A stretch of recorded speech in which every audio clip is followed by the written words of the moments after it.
সংবিধানের ১০৬ অনুচ্ছেদ অনুযায়ী সুপ্রিম কোর্টের মত নিয়ে অন্তর্বর্তী সরকার যে শপথ নিয়েছে তা চ্যালেঞ্জ করে করা রিট খারিজ করেছে হাইকোর্ট।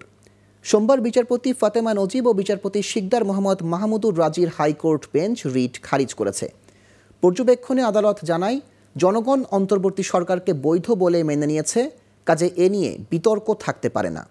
এছাড়া আন্তর্জাতিক মহলও অন্তর্বর্তী সরকারকে মেনে নিয়েছে, সুতরাং এ নিয়ে প্রশ্ন তোলার সুযোগ নেই।